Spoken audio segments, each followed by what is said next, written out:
Olá pessoal, aqui é o professor Alex Marim, espero que todos estejam bem e na videoaula de hoje nós então iremos dar início aos conceitos, conteúdos, né, que englobam a nossa disciplina de banco de dados 1, certo? Então no material da aula passada, gente, foi disponibilizado lá, né, uma leitura e a gente conversou um pouco sobre uma introdução ao que é banco de dados, né, o que essa disciplina trata, o que são SGBDs, quais são os personagens, né, tipo de papéis, digamos assim, que utilizam essa tecnologia.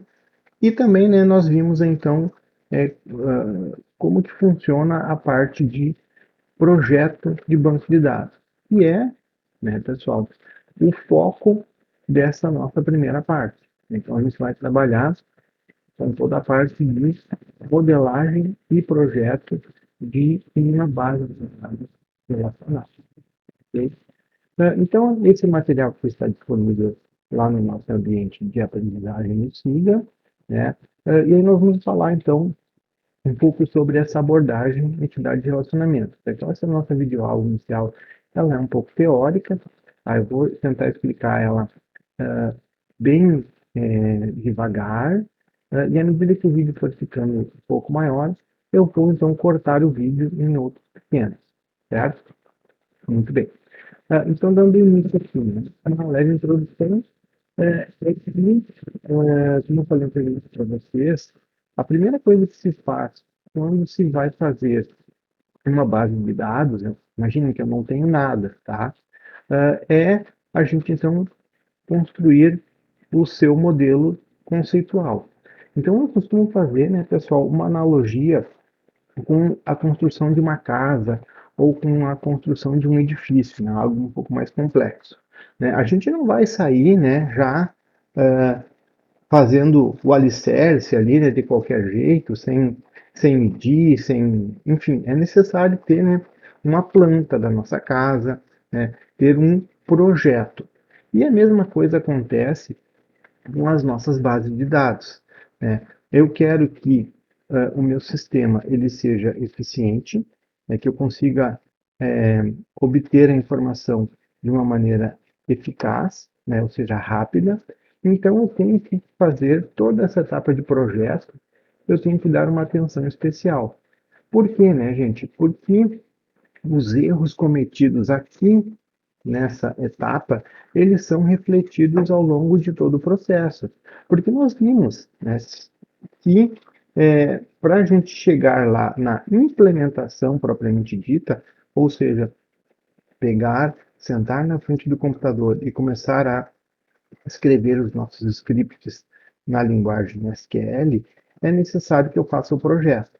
Tá? E se eu cometer erros no meu projeto, ou esquecer de alguma coisa, ou colocar alguma coisa inválida, esses erros eles serão então replicados, tá? Eles irão se refletir lá na minha implementação. Então essa etapa, ela é uma etapa, digamos assim, meio monótona, né? Meio teórica, muitos não gostam, mas ela é uma etapa extremamente importante, tá? Para que facilite o nosso trabalho no futuro lá, ok? Então, essa primeira etapa é chamada de modelagem conceitual, tá? O objetivo dela, então, é obter uma descrição abstrata, independente da implementação, ou seja, aqui, esse modelo chamado de conceitual, vem de conceitos, tá? Eu vou aplicar essa mesma técnica que nós iremos estudar para qualquer SGBD, tá, pessoal? Então, se eu trabalhar com Oracle, a gente vai fazer desse jeito. Se eu trabalhar com MySQL, a gente vai fazer desse jeito. Se eu trabalhar com o Postgres, a gente vai fazer desse jeito. Qualquer SGBD relacional que eu for utilizar, o processo de modelagem conceitual, ele é o mesmo. Então, por isso que a gente diz que ele é independente da implementação e também dos dados que serão armazenados, certo? A técnica que nós iremos estudar, tá, ela é a técnica talvez a mais utilizada, tá, em todo o mundo, tá, que é a chamada abordagem entidade e relacionamento, ou simplesmente ER. Tá? Essa técnica ela foi criada lá em 1976, tá, por um pesquisador aí americano chamado Peter Chen. Tá? Então, o que, que acontece? Né? O que, que essa técnica ela é baseada no quê? Ela é baseada então na percepção do mundo real. Então, as nossas soluções tecnológicas e computacionais, elas sempre serão para resolver um determinado problema do mundo real, certo? Então a gente vai ser contratado, a nossa empresa que nós iremos trabalhar, ela vai tentar resolver ou otimizar, enfim, um problema do mundo real, tá? E aí então, os dados que esse problema do mundo real eles geram, eles têm que ser também modelados para que fiquem armazenados e disponíveis para quando for necessário, tá? Então, o que, que acontece, né? Esses, as coisas, digamos assim, do mundo real, chamados de objetos básicos do mundo real, a gente vai chamar de entidades, tá? E entre esses objetos irão ocorrer ou poderão ocorrer relações, relacionamentos entre eles, tá? Então por isso que daí vem o nome, né, entidade, conjunto de objetos da realidade modelada e seus relacionamentos, tá? Esse modelinho conceitual que nós iremos estudar, ele é descrito de uma maneira gráfica, ou seja, ele será representado através de uma espécie de um desenho. Tá? Então, já dizia, né, que um desenho vale mais que 1000 palavras, então fica fácil de representar várias coisas através de um desenho. E uma vez que a gente define ele, ou seja, uma vez que ele é construído, uma vez que ele é validado, né, a gente pode utilizar o nosso cliente, né, ou o nosso usuário para nos auxiliar na validação desse documento. Por quê? Porque muitas vezes, pessoal, quando a gente vai fazer a modelagem de dados, a gente não tem o conhecimento da situação problema. Certo? O exemplo que eu vou usar aqui na nossa aula vai ser um exemplo que acredito todos vocês conheçam para facilitar o entendimento. Mas imagine que a gente fosse contratado aí para fazer a modelagem de dados de uma indústria farmacêutica, por exemplo, né? A gente não tem muito o conhecimento sobre esses caras, tá? Então, nesse caso, né, pessoal, quando eu não sei ou eu não tenho muita ideia da situação problema, ah, a utilização do usuário ou a participação do usuário, ela será então fundamental, né, para ser o que é, a pessoa, né, o ator que irá validar, verificar se aquilo que a gente está tentando modelar, se aquele modelo que a gente está construindo, ele reflete, né, com o máximo de fidelidade possível o problema, certo? Muito bem. Avançando aqui então, então o que nós vamos ter aqui? Ó? Como eu falei anteriormente, nós vamos ter uma situação, um problema em que vocês tenham conhecimento, né? Então aqui nós temos uma visão do mundo real, que é um sistema acadêmico, né, no qual nós temos aqui um curso, digamos, representado, né, por uma sala, por um prédio, né, por um departamento, enfim.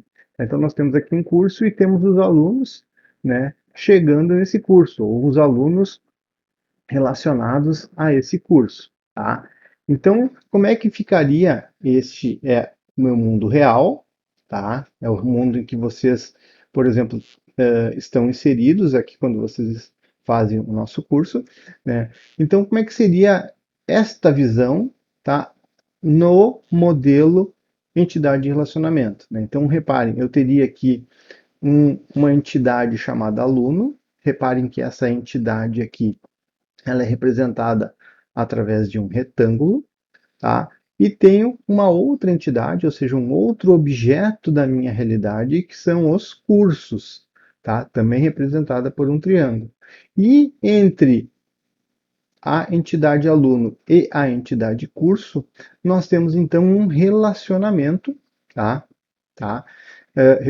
Esse vai ser então representado através de um losango, tá? O qual, né, gente, ele vai então representar uma determinada ação, né? Aqui é a ação de que um determinado aluno está matriculado em um determinado curso, e um determinado curso tem, né, vínculo com um determinado aluno.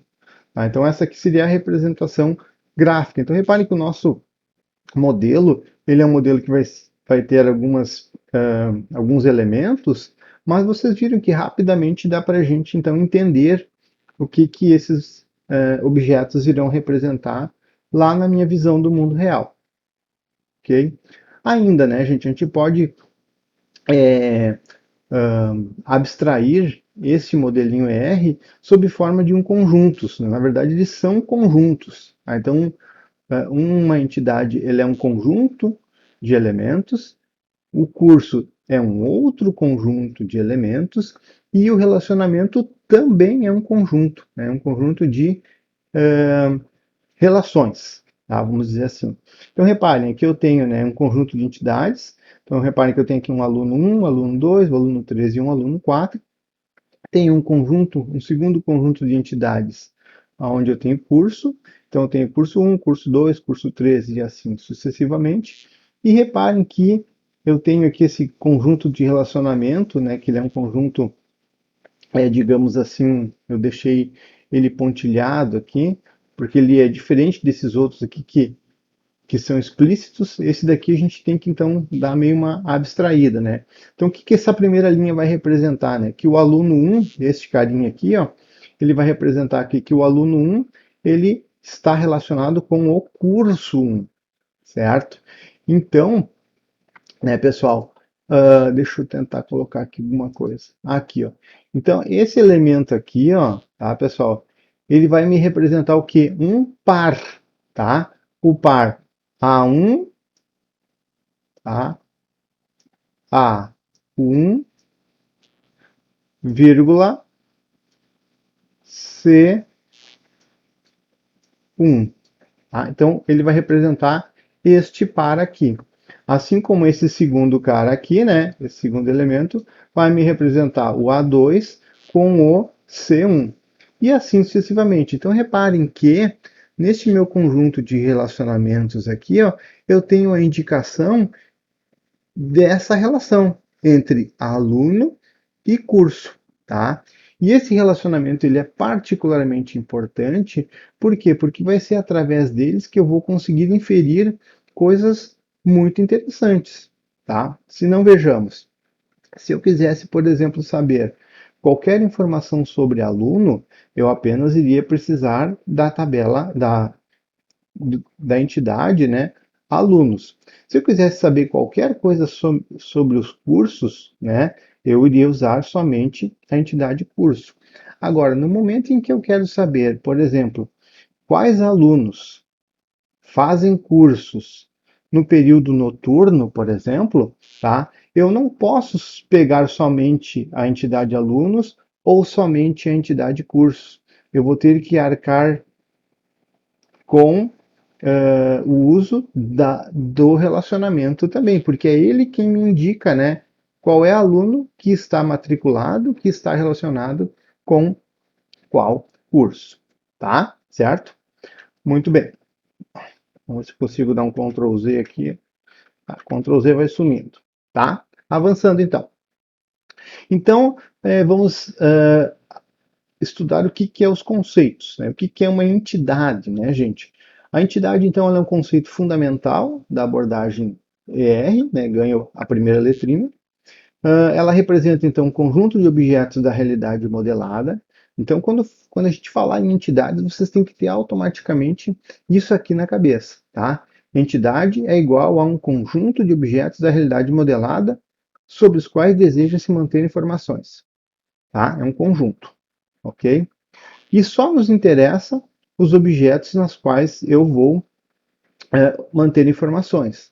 Então, isso aqui também é bem importante, tá, pessoal? É a gente delimitar o escopo da nossa modelagem. Se a gente está fazendo um sistema computacional, por exemplo, tá? Relacionado a um sistema acadêmico, que nem a gente viu ali. Obviamente, né, eu não vou ter só essas duas entidades, aluno e curso. Eu terei outras, terei disciplinas, terei turmas e assim sucessivamente, tá? Mas tem que ver assim, ó, para o sistema que eu estou fazendo, é necessário eu ter, por exemplo, prédio, né? Qual é o prédio que esse curso está lotado, ou qual é o prédio em que essas aulas, essas turmas vão estar. Se não, se não é necessário, então não, ele não é interessante para o meu sistema. Então não tem por que eu fazer a modelagem, mesmo eu sabendo que existe isso, tá? Mas se ele não vai ser importante, não vai fazer parte do meu sistema no final lá, não tem por que eu modelar, tá? Entenderam? Então a ideia é focar somente nos objetos para os quais eu desejo manter informações. Tá? Isso é chamado de delimitar o escopo do meu projeto, certo? Alguns exemplos, tá? De entidades. Se eu pegasse ali um sistema de informação industrial, né? Então eu teria ali os produtos que a minha indústria faz, quais são os tipos de produtos, né? Vendas, compras, tá? Então observem que isso é uma coisa bem interessante também, que a entidade ela não irá representar apenas objetos físicos. Eu posso representar coisas abstratas, né? Por exemplo, um curso é abstrato, uma venda ela é abstrata também, né? Uma compra e assim sucessivamente. Tá? Então ela não é alguma coisa que eu posso fisicamente tocar, ela não representará só isso. Tá?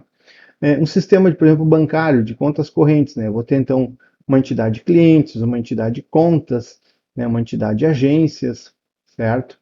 E assim sucessivamente. Tá? No nosso, ali, nós teríamos, então, né, uma entidade alunos, curso, turmas, disciplinas, né?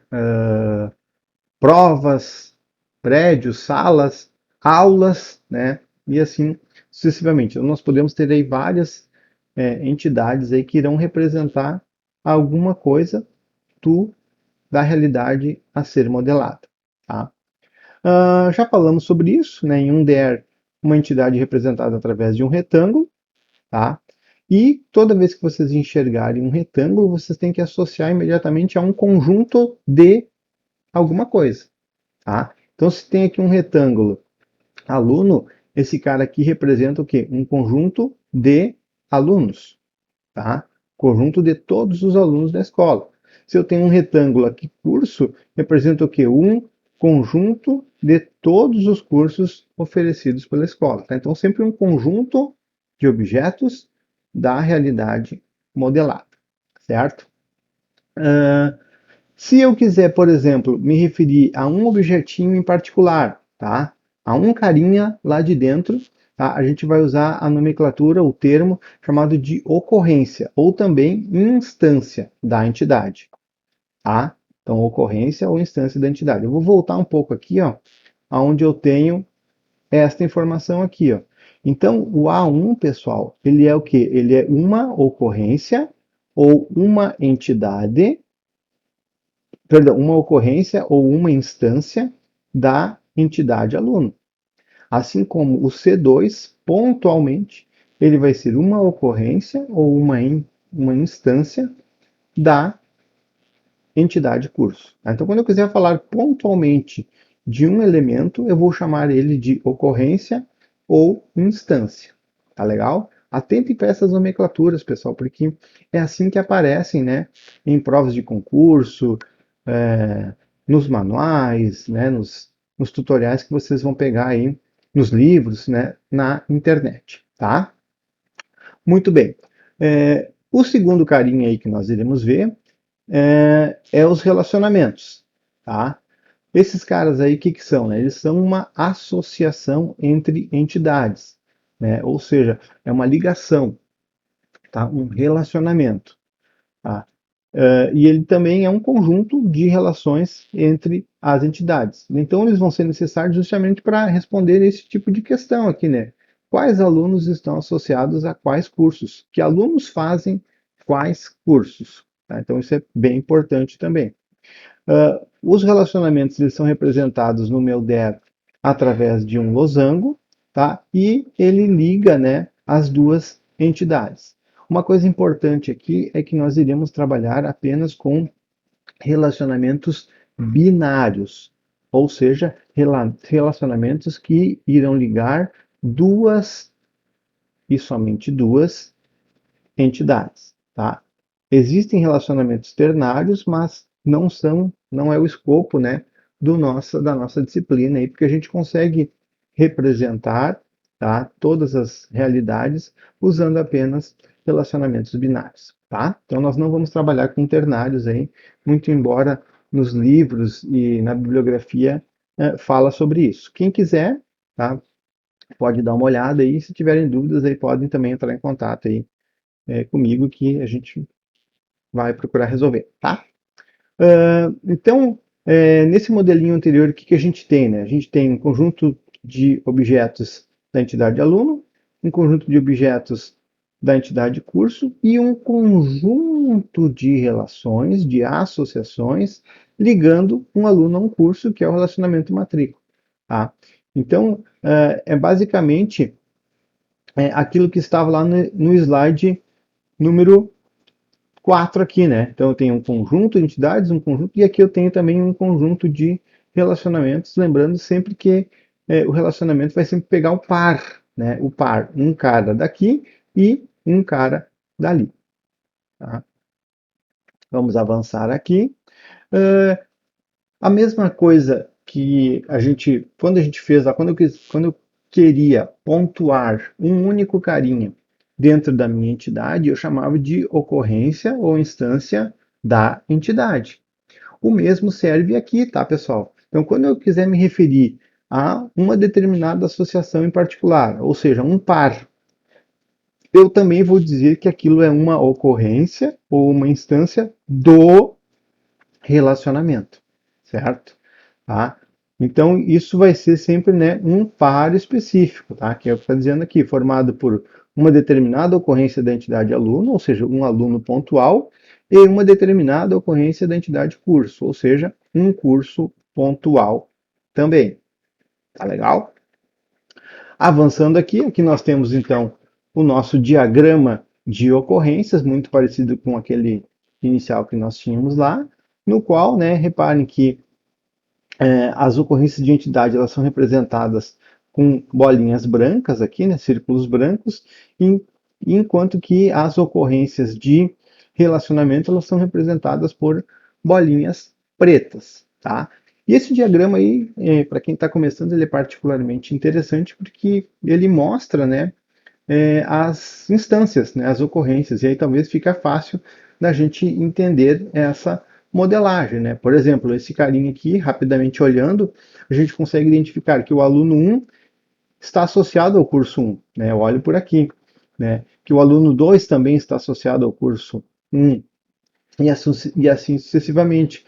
Neste caso aqui, ó, nós vemos que tem alunos que não estão associados a nenhum curso, eles não têm ligação. Aí nós temos que ver se isso é certo ou errado, se pode ou não a gente ter alunos sem curso, digamos assim, tá? Que não estão vinculados a nenhum curso. Será que isso é possível? Né? Responderemos essa pergunta nas próximas videoaulas aí. E aí aqui nós temos que todos os cursos, né? Se bem que o nosso universo aqui está pequeno, todos os cursos têm pelo menos um aluno, né? E aí eu pergunto para vocês, eu poderia ter um curso C4 aqui, tá? Vamos usar a nossa ferramentinha aqui. Eu poderia ter aqui um curso, ó. Vou ficar craque em desenhar nesse cara aqui.